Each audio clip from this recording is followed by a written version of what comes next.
একদিন আমাদের সবাইকে একটি সত্যের মুখোমুখি হতে হবে, আমরা চিরদিন বেঁচে থাকব না। যখন আপনি বুঝতে পারেন সময় সীমিত, তখন হঠাৎ করে অপ্রয়োজনীয় ভয়গুলো গুরুত্ব হারায়।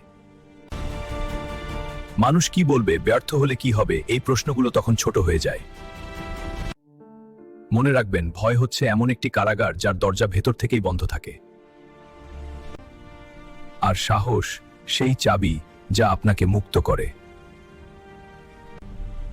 আমি কি আমার সত্যিকারের ইচ্ছার পথে হাঁটছি, নাকি শুধু নিরাপত্তার নামে স্বপ্নগুলোকে চাপা দিচ্ছি? মৃত্যু আমাদের শেখায় নিজের জীবন অন্যের প্রত্যাশা অনুযায়ী কাটানো সবচেয়ে বড় ভুল। ব্যর্থতা আসবে, কিন্তু অনুশোচনা আরো ভয়ঙ্কর। কারণ ব্যর্থতা শেখায়, আর অনুশোচনা চুপচাপ ভিতর থেকে খেয়ে ফেলে।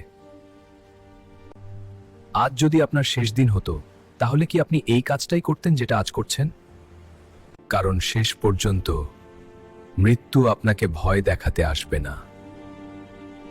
সে এসে শুধু জিজ্ঞেস করবে, তুমি কি সত্যিকারের জীবনটা বেছে নিয়েছিলে?